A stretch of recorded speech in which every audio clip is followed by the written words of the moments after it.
ईश्वर हमसे हर रोज आकर मिलते हैं, पर पहचाने कैसे? परमहंस योगानंद जी ने उठाया इस गहरे रहस्य से पर्दा। जानी कैसे? दोस्तों, क्या आपने कभी सोचा है कि वो ईश्वर जिसे हम मंदिरों में ढूंढते हैं, जिनके लिए हम व्रत करते हैं, पूजा करते हैं, भजन गाते हैं, क्या वो सच में कहीं दूर बैठे हैं या फिर वो हमारे बहुत पास हैं? क्या संभव है कि ईश्वर हमसे हर रोज मिलने आते हों, हमारे सामने खड़े रहते हों, लेकिन हम ही उन्हें पहचान नहीं पाते? ये सवाल जितना साधारण लगता है, उतना ही गहरा और रहस्यमयी है। और इस रहस्य की परतें खोलते हैं योगी महापुरुष परमहंस योगानंद। दोस्तों, इस वीडियो के अंत तक आप बने रहिए, क्योंकि इस वीडियो से आपको बहुत कुछ सीखने को मिलेगा। वीडियो को लाइक करके चैनल को सब्सक्राइब जरूर कीजिए और साथ ही इस वीडियो को अपने दोस्तों में भी शेयर जरूर कीजिए और कमेंट करके बताइए कि आप ये वीडियो कहां से देख रहे हैं। चलिए वीडियो में आगे बढ़ते हैं। परमहंस योगानंद ने कहा था, God comes to us every day disguised as our own life. यानी ईश्वर हर दिन हमारी जिंदगी के रूप में हमारे पास आते हैं। अब ये बात हमें सोचने पर मजबूर करती है कि अगर ईश्वर हमारी रोजमर्रा की जिंदगी में शामिल हैं, तो फिर हम क्यों नहीं उन्हें महसूस कर पाते? असल में हमारी आंखें केवल वही देख पाती हैं जो बाहर है, लेकिन जो अदृश्य है, जो सूक्ष्म है, उसे देखने के लिए आंखें नहीं, अंतरात्मा चाहिए। और यही अंतरात्मा धीरे धीरे तब जागती है जब हम भीतर उतरते हैं, जब हम खुद को समझना शुरू करते हैं। परमहंस योगानंद ने बचपन से ही एक बात महसूस की थी कि मनुष्य का असली स्वरूप केवल शरीर नहीं, केवल सोच नहीं, बल्कि वो चेतना है जो हर जगह व्याप्त है। उन्होंने कहा, जब तुम किसी के भीतर झांकते हो, तब तुम भगवान को देख सकते हो, क्योंकि भगवान हर जीव में है, हर चीज में है, हर अनुभव में है। तो सवाल ये है, कैसे पहचाने कि ईश्वर हमसे मिल रहे हैं? शायद जब आपकी माँ बिना कहे समझ जाए कि आपको भूख लगी है, तो वो ईश्वर है। शायद जब कोई अजनबी मुस्कुराकर आपकी मदद कर दे, तो वो ईश्वर है। शायद जब आप हार मान चुके हों, लेकिन भीतर से एक आवाज कहे कि एक बार और कोशिश करो, तो वो ईश्वर है। शायद जब आप पूरी तरह टूट जाते हैं और अचानक कोई आपको गले लगाकर कहता है, सब ठीक हो जाएगा, तो वो ईश्वर खुद आपको छू रहा होता है। परमहंस योगानंद ने कहा, be calmly active and actively calm. यानी आप बाहर से जितने भी क्रियाशील हों, भीतर से शांत रहिए, क्योंकि ईश्वर की आवाज शोर में नहीं, मौन में सुनाई देती है। कभी आपने सोचा है कि क्यों अचानक कोई विचार आता है कि किसी से मिलो, किसी को फोन करो, किसी को माफ कर दो या किसी अनजान व्यक्ति की मदद कर दो? ये आपकी आत्मा नहीं, वो ईश्वर है जो आपके जरिए खुद को जाहिर कर रहा है। वो इशारा कर रहा है, मैं यहां हूं। लेकिन हम इतने व्यस्त हैं, इतने उलझे हुए हैं, इतने चिंता में डूबे हुए हैं कि हम उन छोटे छोटे इशारों को नजरअंदाज कर देते हैं और फिर कहते हैं, भगवान मेरी सुनते नहीं। जबकि सच ये है, ईश्वर हर पल हमें पुकारते हैं, लेकिन हम ही सुनना नहीं चाहते। परमहंस योगानंद ने ध्यान, मेडिटेशन को ईश्वर से संपर्क का सबसे सशक्त माध्यम बताया। उन्होंने कहा, silence is the alter of spirit. यानी मौन ही आत्मा का मंदिर है। जब हम ध्यान में बैठते हैं, जब सांसों के पार जाने लगते हैं, तब धीरे धीरे वो पर्दा हटता है जो हमें ईश्वर से अलग करता है। अब सोचिए, अगर कोई आपके सामने हो और आप आंखें बंद कर लें, तो क्या उसका न होना सिद्ध हो जाता है? नहीं। उसी तरह ईश्वर भी हर पल हमारे सामने है, हमारे भीतर हैं, लेकिन हमारी आंखें बंद हैं, मोह की, अहंकार की, लालच की, डर की। परमहंस योगानंद कहते हैं, जब तुम किसी को प्रेम से देखते हो, तो उसमें ईश्वर दिखाई देने लगता है। यानी अगर दृष्टि में प्रेम है, तो हर चेहरा ईश्वर बन जाता है। अगर दृष्टिकोण बदल जाए, तो फिर जो दूध बेचने वाला है, वो भी ईश्वर है। जो हमें सब्जी देता है, जो हमें चाय पिलाता है, जो रास्ते पर चल रहा है, हर कोई ईश्वर का ही रूप है। ईश्वर कोई रोशनी बनकर आसमान से नहीं उतरते। वो रोज हमारे जीवन में अलग अलग रूपों में उतरते हैं। एक शिक्षक की सीख में, एक पिता के कठोर प्रेम में, एक माँ की ममता में, एक मित्र की हंसी में, एक प्रेमी की तड़प में। वो हर रूप में छुपे हैं। परमहंस योगानंद ने एक बार कहा था, कि जब मैंने पहली बार भगवान को भीतर देखा तो ऐसा लगा जैसे सारी दुनिया चुप हो गई हो। ना कोई आवाज, ना कोई विचार, सिर्फ एक रोशनी, और उस रोशनी में एक असीम प्रेम। उन्होंने कहा, that joy never leaves you, once you touch it the world changes. अब सवाल यह है, क्या यह अनुभव सिर्फ योगी ही कर सकते हैं? नहीं, हर इंसान में वो क्षमता है। हर दिल ईश्वर का मंदिर बन सकता है, लेकिन उसके लिए हमें सतर्क रहना होगा, अपनी चेतना को जागरूक करना होगा। दोस्तों, इस वीडियो के अंत तक आप बने रहिए, क्योंकि इस वीडियो से आपको बहुत कुछ सीखने को मिलेगा। वीडियो को लाइक करके चैनल को सब्सक्राइब जरूर कीजिए, और साथ ही इस वीडियो को अपने दोस्तों में भी शेयर जरूर कीजिए, और कमेंट करके बताइए कि आप ये वीडियो कहां से देख रहे हैं। चलिए वीडियो में आगे बढ़ते हैं। तो चलिए अब सोचते हैं, आज ईश्वर किस रूप में हमारे पास आए? क्या वो सुबह की उस चाय में थे जिसने हमें सुकून दिया, या उस किताब के शब्दों में थे जिसने हमें कुछ नया सिखाया, या उस बच्चे की मुस्कुराहट में थे जिसने हमें भीतर से हल्का कर दिया, या उस बुजुर्ग की आंखों में जिसने सिर्फ देखकर आशीर्वाद दे दिया? ईश्वर हर जगह है, बस हमें देखना सीखना है। परमहंस योगानंद कहते हैं, don't seek God outside, he is hidden in your breath, in your thoughts, in your heart beats. यानी बाहर ढूंढना बंद कीजिए, भीतर देखिए। हर सांस में वो हैं, हर स्पंदन में वो हैं।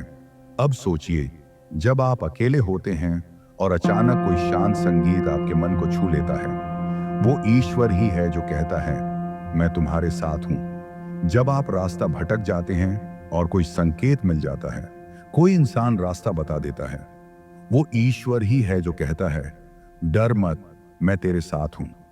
ईश्वर से मिलने के लिए किसी विशेष दिन का इंतजार मत कीजिए, वो हर पल मिलने आते हैं, बस पहचानने की क्षमता विकसित कीजिए। परमहंस योगानंद कहते हैं, make your life a continuous meditation, यानी आपकी पूरी जिंदगी ही एक ध्यान बन जाए, तब हर क्षण ईश्वर का साक्षात्कार होगा। वो आपके काम में होंगे, आपकी बातचीत में, आपके रिश्तों में, आपकी खामोशी में। अगर आपको किसी ने माफ किया जब आपने उम्मीद छोड़ दी थी, वो ईश्वर है। अगर आपको किसी ने थामा जब पूरी दुनिया ने छोड़ दिया, वो ईश्वर है। अगर आपकी आंखों में आंसू थे और किसी ने बिना पूछे उन्हें पोंछ दिया, वो ईश्वर है। अगर आपने खुद को फिर से उठते हुए पाया जब आप पूरी तरह हार चुके थे, तो यकीन मानिए, ईश्वर ने आपको उठाया। ईश्वर किसी एक मूर्ति में सीमित नहीं है, वो तो जीवन की हर धड़कन में समाये हैं। वो कण कण में है, क्षण क्षण में है, बस हमें अपनी दृष्टि बदलनी है। परमहंस योगानंद कहते हैं, जब तुम प्रेम करते हो तो भगवान खुद तुम्हारे जरिए प्रेम करता है। तो प्रेम ही वो भाषा है जिससे ईश्वर को महसूस किया जा सकता है, और ध्यान वो पुल है जो हमें हमारी आत्मा से और आत्मा को परमात्मा से जोड़ता है। तो दोस्तों, आज से एक नई शुरुआत कीजिए। हर इंसान में ईश्वर को देखना शुरू कीजिए, हर अनुभव में उनका हाथ महसूस कीजिए। जब आप हंसते हैं, जब आप रोते हैं, जब आप चलते हैं, गिरते हैं, उठते हैं, हर जगह, हर भावना में ईश्वर है। वो हमसे रोज मिलते हैं, हर सुबह की किरण बनकर, हर रात की शांति बनकर, हर आवाज की खामोशी बनकर, हर मुस्कुराहट की गहराई बनकर। परमहंस योगानंद की ये बात हमेशा याद रखिए, the more you meditate, the more you will feel the presence of God, not as a distant belief but as an intimate experience. तो चलिए, ईश्वर को किसी मंदिर या आसमान में नहीं, बल्कि अपने हृदय में, अपनी सांसों में, अपने कर्मों में ढूंढना शुरू करें, क्योंकि सच यही है, ईश्वर हमसे हर रोज मिलते हैं, पर पहचानने के लिए हमें अपने मन को शांत और दिल को खुला रखना होता है। अब सवाल यह उठता है कि अगर ईश्वर सच में हर रोज हमसे मिलने आते हैं, तो क्या हम सच में उनसे मिलने के लिए तैयार हैं? क्या हम अपने जीवन को, अपने मन को, अपने हृदय को इतना साफ और सजग बना पाए हैं कि जब वो हमारे सामने आए तो हम उन्हें पहचान सकें? अक्सर हम सोचते हैं कि ईश्वर किसी चमत्कार की तरह प्रकट होंगे, कोई दिव्य प्रकाश दिखेगा, कोई आकाश से आवाज आएगी, लेकिन परमहंस योगानंद कहते हैं कि ईश्वर चमत्कार नहीं, साधारणता में छिपे होते हैं। वो हमारी उस माँ की तरह हैं जो बिना कुछ कहे हमारे लिए रोटी बना देती हैं। वो उस पिता की तरह हैं जो खुद तकलीफें सहकर हमें पढ़ाता है। वो उस दोस्त की तरह है जो बिना पूछे हमारे दर्द को समझ लेता है। लेकिन हम अपनी व्यस्तता, अपने तनाव, अपने लालच और अपने घमंड में इतने उलझे रहते हैं कि हमें वो छोटे छोटे क्षण दिखाई ही नहीं देते जिनमें ईश्वर हमसे मिल चुके होते हैं। परमहंस योगानंद कहते हैं कि जब तुम भीतर की ओर यात्रा करते हो, जब तुम्हारा ध्यान बाहर की आवाजों से हटकर भीतर की खामोशी पर टिकता है, तब तुम्हें एहसास होता है कि कोई है जो हमेशा से तुम्हारे साथ था। वो कोई अलग नहीं, बल्कि वही ईश्वर है जिसे तुम मंदिरों में ढूंढ रहे थे। वो तुम्हारी आत्मा में बैठा है, तुम्हारी हर सांस के साथ बह रहा है, हर धड़कन में गूंज रहा है। पर उसे महसूस करने के लिए तुम्हें रुकना पड़ेगा। तुम्हें अपने जीवन की गति को थोड़ा धीमा करना पड़ेगा। जब तुम सुबह की चाय पीते हो, क्या कभी तुमने उस चाय में छिपी शांति को महसूस किया है? जब कोई बच्चा तुम्हारे पास आकर मुस्कुराता है, क्या तुमने उसकी मासूमियत में ईश्वर का दर्शन किया है? जब कोई बूढ़ा इंसान बिना कहे तुम्हें आशीर्वाद दे देता है, क्या तुमने उस मौन में ईश्वर की उपस्थिति को महसूस किया है? ईश्वर हमारे चारों ओर हैं, लेकिन हमारी आंखों में पर्दा पड़ा है। यह पर्दा है हमारी अपेक्षाओं का, हमारे पूर्वाग्रहों का, हमारे दुखों का और सबसे ज्यादा हमारी अधीरता का। हम ईश्वर को तुरंत, अभी, इसी पल देखना चाहते हैं, लेकिन ईश्वर को देखने के लिए धैर्य चाहिए। वो फूल की तरह खिलते हैं, धीरे धीरे। वो हवा की तरह छूते हैं, बिना शोर किए। और वो प्रकाश की तरह आते हैं तब जब हमें सबसे ज्यादा अंधेरा लगता है। कभी कभी हमें लगता है कि हम अकेले हैं, कोई नहीं है जो हमें समझता है, सुनता है। लेकिन वही तो क्षण होता है जब ईश्वर हमारे सबसे पास होते हैं, क्योंकि जब सब साथ छोड़ते हैं, तब ईश्वर खुद हमें थाम लेते हैं। ध्यान, सेवा, मौन और प्रेम, ये वो रास्ते हैं जो हमें ईश्वर के करीब ले जाते हैं। ध्यान हमें भीतर झांकने की ताकत देता है। सेवा हमें दूसरों में ईश्वर को देखने का दृष्टिकोण देता है। मौन हमें बाहरी शोर से अलग करके भीतर की आवाज सुनने का अवसर देता है। और प्रेम हमें उस दिव्यता से जोड़ता है जो हर इंसान में बसती है। अगर आप ध्यान से किसी को देखते हैं, तो आप महसूस करेंगे कि उसकी आंखों के पीछे कोई और देख रहा है। वही ईश्वर है। जब कोई इंसान बिना कारण आपके लिए कुछ अच्छा कर देता है, तो समझिए कि ईश्वर उसी के माध्यम से आप तक पहुंचे हैं। जब आप खुद किसी को माफ कर देते हैं बिना बदले की भावना के, तब भी ईश्वर आपकी आत्मा से होकर बोल रहे होते हैं। कई बार ईश्वर हमें दुख देकर अपने पास बुलाते हैं। वो चाहते हैं कि हम टूटें, बिखरें, ताकि हम अपने अहंकार की दीवारों को गिरा दें और सीधे उनके चरणों में आ गिरें। वो चाहते हैं कि हम इतने खाली हो जाएं कि उनके लिए जगह बन जाए। जब हमारी आंखों से आंसू बहते हैं और कोई हमें थामता नहीं, तब वो आंसू खुद ईश्वर की उपस्थिति बन जाते हैं। जब हम थक हार कर बैठ जाते हैं और कोई हमें नहीं उठाता, तब भीतर से जो हिम्मत उठती है, वो भी उन्हीं की कृपा होती है। ईश्वर हमेशा बाहर से नहीं, कई बार भीतर से मिलते हैं। उस आत्मबल के रूप में, उस अंतर्दृष्टि के रूप में, उस चुपचाप चलती सांस के रूप में जो कहती है, मैं तेरे साथ हूं। हम अक्सर सोचते हैं कि हमें ईश्वर तभी मिलेंगे जब हम बहुत तपस्या करेंगे, बहुत पूजा करेंगे, व्रत करेंगे, मंदिर जाएंगे, तीर्थ यात्रा करेंगे। लेकिन सच्चाई ये है कि ईश्वर बहुत साधारण है। वो उस रोटी में है जो माँ ने प्रेम से बनाई है। वो उस पानी में है जो किसी प्यासे को पिलाया गया। वो उस छांव में है जो किसी थके हुए को आराम देती है। अगर आप सच में ईश्वर को पहचानना चाहते हैं, तो अपने रोज के अनुभवों में उन्हें ढूंढना शुरू कीजिए। कोई बात दिल को छू जाए, कोई गीत आत्मा में उतर जाए, कोई दृश्य आंखों में ठहर जाए, तो समझिए कि ईश्वर अभी अभी आपसे मिलकर गए हैं। परमहंस योगानंद कहते हैं कि हर व्यक्ति, हर परिस्थिति, हर अनुभव एक संदेशवाहक है। वो ईश्वर का भेजा हुआ संदेश है जो आपको कुछ सिखाना चाहता है, कुछ समझाना चाहता है, कुछ दिखाना चाहता है। हमें बस अपना दिल खोलना है, अपनी चेतना को सतर्क रखना है और अपने कर्मों को पवित्र बनाना है। जब हम दूसरों के लिए कुछ बिना स्वार्थ के करते हैं, तब हम ईश्वर के साथ होते हैं। जब हम झूठ से दूर रहते हैं, जब हम किसी को चोट नहीं पहुंचाते, जब हम किसी का हाथ थामते हैं, तब हम ईश्वर के रास्ते पर होते हैं। ईश्वर को देखने की प्रक्रिया कोई अचानक होने वाली घटना नहीं है। यह एक यात्रा है। धीमी, गहरी और बहुत ही सुंदर। ये यात्रा तब शुरू होती है जब हम ये मान लेते हैं कि हमें कुछ समझ नहीं आता, कि हम कुछ नहीं जानते। जब हम अपने भीतर की सारी गंदगी, सारी जिद, सारे डर, सारे अहंकार को धो देते हैं, तब ईश्वर एक स्वच्छ शीशे की तरह हमें दिखने लगते हैं। वो हमारे विचारों में चमकने लगते हैं, हमारी बातों में गूंजने लगते हैं और हमारे कर्मों में झलकने लगते हैं। तब हर चेहरा ईश्वर जैसा लगने लगता है, हर आवाज मंत्र जैसी बन जाती है और हर क्षण एक तीर्थ बन जाता है। कभी कभी ईश्वर कोई विशेष रूप लेकर भी आते हैं, एक बच्चा, एक भिखारी, एक पालतू जानवर या एक बुजुर्ग महिला के रूप में। लेकिन हम उन्हें पहचान नहीं पाते, क्योंकि हमने ईश्वर की एक छवि बना रखी है। हम सोचते हैं कि ईश्वर मतलब कोई तेज प्रकाश, कोई दिव्य आकृति, कोई मंत्रोच्चार वाला वातावरण। लेकिन अगर हम अपना दिल खोलें और एक नई दृष्टि विकसित करें, तो हमें हर जगह ईश्वर ही दिखाई देंगे। फिर ना कोई छोटा होगा, ना बड़ा, ना कोई अजनबी होगा, ना कोई अपना। सब एक जैसे होंगे, क्योंकि सब में वही एक सत्ता समाई हुई है। आज जब आप अपने दिन की शुरुआत करें, तो कुछ पल रुकिए, अपनी आंखें बंद कीजिए, अपने भीतर झांकिए, अपने आप से पूछिए, क्या आज मैं ईश्वर को पहचानने के लिए तैयार हूं? क्या मैं उनके संकेतों को पढ़ने के लिए खुला हूं? क्या मैं उनकी मौन उपस्थिति को महसूस कर सकता हूं? क्योंकि अगर आपका उत्तर हां है, तो यकीन मानिए, आज वो फिर आएंगे।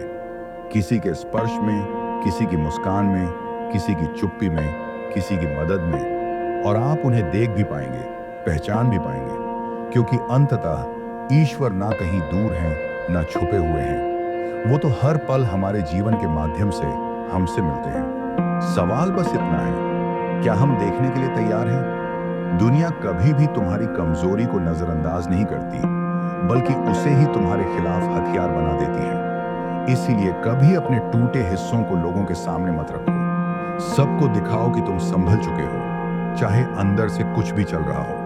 लोग सलाह देंगे, ताने मारेंगे, लेकिन कोई तुम्हारे लिए रात में जागकर नहीं रोएगा। अपने घाव खुद चाटने की आदत डाल लो, क्योंकि ये दुनिया सिर्फ जीतने वालों को पहचानती है।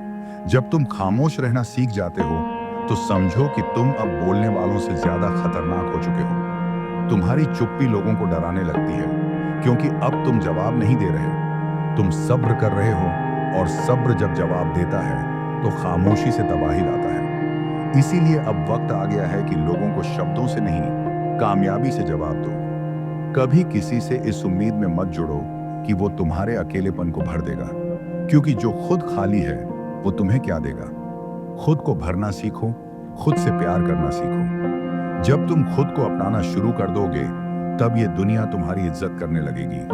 तुम अगर खुद की कदर नहीं करोगे, तो ये दुनिया तुम्हें हर मोड़ पर गिरा देगी। रिश्ते निभाने का जमाना नहीं रहा।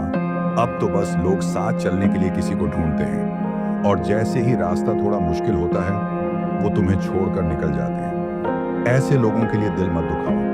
जो साथ चला हो, वही साथी होता है। जो बीच रास्ते छोड़ दे, वो सिर्फ किरदार होता है तुम्हारी कहानी का। और किरदारों को कहानी में जगह दो, दिल में नहीं। जिस दिन तुमने खुद को साबित करने की जरूरत महसूस करना बंद कर दिया, उसी दिन से तुम्हारी असली जिंदगी शुरू होती है। ये दुनिया तुम्हारे झुकने से नहीं, तुम्हारे उठने से डरती है, और जो डरते हैं वही तुम्हें रोकने की कोशिश करते हैं। इसीलिए अब मत रुकना, मत झुकना, बस चलना है, चाहे रास्ता कितना भी कठिन क्यों ना हो। पुराने समय की बात है, जब मगध की सत्ता पर राजा घनानंद राज कर रहा था। उसके पास सब कुछ था, पावर, वेल्थ, आर्मी और ईगो। वो इतना घमंडी हो गया था कि खुद को भगवान समझने लगा था। उसका दरबार सोने से चमकता था, लेकिन वहां इंसान की कोई कीमत नहीं थी। और तब उसकी जिंदगी में आया एक आम सा दिखने वाला, लेकिन दिमाग से खतरनाक इंसान, चाणक्य। एक ऐसा आदमी जो न तलवार चलाता था, न सत्ता के आगे झुकता था। जब चाणक्य अपने विचार लेकर घनानंद के दरबार में पहुंचा, तो वहां उसका अपमान किया गया, उसे नीचा दिखाया गया, बाल पकड़े गए और दरबार से धक्का मारकर बाहर फेंक दिया गया। लेकिन चाणक्य ने उस दिन कोई गुस्सा नहीं दिखाया, उसने बदले की धमकी नहीं दी, वो बस चुप रहा। मगर अंदर ही अंदर उसने एक डिसीजन ले लिया था। उसने अपने गिरे हुए बालों को उठाया और कहा, जब तक इस गद्दी को मिटा ना दूं, तब तक अपने बाल नहीं बांधूंगा। ये उसकी चुप्पी नहीं थी, ये उसकी सबसे बड़ी रणनीति थी। वो जानता था कि किसी राजा को हराने के लिए तलवार की नहीं, दिमाग की जरूरत होती है। और यहीं से शुरू हुआ भारत के इतिहास का सबसे खतरनाक साइलेंट वॉर। चाणक्य जंगलों में भटका, गांव गांव गया, और फिर उसे मिला एक लड़का, एक साधारण गरीब लेकिन निडर बालक, चंद्रगुप्त मौर्य। उस वक्त लोगों ने उसका मजाक उड़ाया। सब बोले, ये बच्चा क्या सम्राट बनेगा? लेकिन चाणक्य ने कहा, सम्राट पैदा नहीं होते, बनाए जाते हैं, और मैं इसे बनाऊंगा। और वहीं से शुरू हुआ एक ऐसा ट्रेनिंग जो सिर्फ तलवारबाजी नहीं, डिप्लोमेसी, पॉलिटिक्स और साइकोलॉजिकल वॉरफेयर सिखाता था। चाणक्य ने कभी सामने से हमला नहीं किया। उसने लोगों के दिमाग में सवाल बोए। घनानंद इतना सोना जमा क्यों कर रहा है? जनता भूखी क्यों है? कर बढ़ते जा रहे हैं और राजा ऐश कर रहा है। धीरे धीरे उसने लोगों को घनानंद के खिलाफ खड़ा कर दिया। बिना एक तीर चलाए उसने जनता की सोच बदल दी, और सोच जब बदलती है तो सत्ता हिल जाती है। वहीं दूसरी ओर चंद्रगुप्त को रियासतों पर राज करना सिखाया गया। छोटी छोटी लड़ाइयों में जीत दिलाई गई ताकि अनुभव और आत्मविश्वास दोनों मिलते जाएं। घनानंद को तब तक पता ही नहीं चला कि उसके खिलाफ जो जंग छिड़ चुकी है वो खामोशी से लड़ी जा रही है। वो समझ नहीं पाया कि उसका असली दुश्मन कोई राजा नहीं, कोई सेना नहीं, बल्कि एक सोचा समझा दिमाग है, द रियल मास्टरमाइंड, चाणक्य। आखिरकार वो दिन भी आया जब चंद्रगुप्त ने मगध की सीमाओं को लांघा और महल के दरवाजे तक पहुंच गया। और तब भी चाणक्य युद्ध में नहीं गया। वो दूर बैठकर मुस्कुरा रहा था, क्योंकि उसका मिशन ऑलमोस्ट कंप्लीट हो चुका था। जैसे ही युद्ध खत्म हुआ, घनानंद मारा गया, गद्दी चंद्रगुप्त के हाथों में आई और चाणक्य ने अपने बाल बांधे। वो बाल जो अपमान के दिन खुले थे, आज विजय की सुबह बांधे गए। इस कहानी की सबसे बड़ी सीख यही है, चाणक्य ने कोई तलवार नहीं उठाई, फिर भी सबसे बड़ी गद्दी हिला दी। ये थी उसकी सबसे खतरनाक नीति। शत्रु को अपने क्रोध से नहीं, उसकी सोच से हराओ। उसे उसकी गलती में ऐसा उलझाओ कि वो खुद ही हार मान जाए। उसने कभी लाउड नहीं बोला, सिर्फ स्मार्टली सोचा और पेशेंटली एग्जीक्यूट किया। आज भी अगर कोई हमें नीचा दिखाए तो जवाब गुस्से में नहीं, स्ट्रैटेजी में होना चाहिए, क्योंकि आखिरी जीत उसी की होती है जो सोच के साथ चलता है, शोर के साथ नहीं। बोलना सबको आता है, मगर किसी के दर्द को सुनना बहुत कम लोगों को आता है। वक्त सबका आता है, बस सबका वक्त अलग होता है। आज जो तुम्हारा मजाक बना रहे हैं, कल वही तुम्हारी कहानी सुनाया करेंगे। रिश्ते वो नहीं जो दिखते हैं, रिश्ते वो हैं जो वक्त पर साथ खड़े हों। जो लोग तुम्हें सही सलाह देते हैं वो तुम्हारे अपने होते हैं, बाकी तो सिर्फ हाँ में हाँ मिलाते हैं ताकि तुम गिरो और उन्हें कहने का मौका मिले। जो तुम्हारी मेहनत की तारीफ करता है वो तुम्हारे साथ है, बाकी सब तुम्हारी हार का इंतजार करते हैं। जिंदगी में सबसे अच्छा रिश्ता वो होता है जो शब्दों से नहीं, समझ से जुड़ा हो। जो लोग तुम्हें तकलीफ देकर भी चैन से सो जाते हैं, उन्हें तुम्हारी फिक्र नहीं। अगर कोई बार बार तुम्हें नीचा दिखाता है तो वो तुम्हारा नहीं। हर किसी को अपनी सफाई मत दो, क्योंकि जो तुमसे प्यार करता है उसे सफाई की जरूरत नहीं, और जो नफरत करता है वो मानने वाला नहीं। कभी कभी चुप रहना ही सबसे बड़ा जवाब होता है। कभी किसी से इतना भी मत जुड़ो कि वो तुम्हारे लिए जरूरत से ज्यादा खास बन जाए। ज्यादा उम्मीदें हमेशा ज्यादा तकलीफ देती हैं। सिर्फ बोलना ही नहीं, सुनना भी सीखो, क्योंकि हर कोई सिर्फ अपनी सुनाने आता है। जिस दिन तुमने अपनी कीमत पहचान ली, उस दिन से लोग तुम्हें बेचना बंद कर देंगे। दुनिया का नियम है, जो चुप रहता है उसे कमजोर समझा जाता है, और जो बोलता है उसे बदतमीज कहा जाता है। इसलिए खुद को किसी के हिसाब से मत ढालो, जैसे हो वैसे रहो, क्योंकि सच्चाई देर से समझ आती है मगर असर गहरा छोड़ती है। कभी कभी तुम्हें अपने ही लोग अजनबी लगने लगते हैं, क्योंकि उन्होंने चेहरे बदल लिए होते हैं और तुम दिल से जुड़े रहते हो। खुद को मजबूत बनाओ ताकि कल जब कोई तुम्हें छोड़ दे तो तुम टूटो नहीं, बल्कि मुस्कुराकर कह सको, शुक्रिया, तूने मुझे खुद से मिलवाया। रिश्ते वही अच्छे होते हैं जिनमें सॉरी और थैंक यू से ज्यादा चल कोई बात नहीं चलता है। कभी खुद के लिए भी जियो वरना पूरी जिंदगी दूसरों को खुश करते करते थक जाओगे। कभी किसी से इतना मत डरना कि वो तुम्हारे ऊपर हावी हो जाए। डर को चेहरे पर नहीं, मेहनत में बदलो। ताकत तुम्हारी सोच में होनी चाहिए, ताकि सामने वाला तुम्हें हल्के में लेने की गलती ना करे। अगर आपको ये वीडियो पसंद आई तो वीडियो को लाइक जरूर करें और हमारे चैनल को सब्सक्राइब करें, ताकि अगली बार जब ईश्वर आपके दरवाजे पर आए तो आप उन्हें पहचान सकें।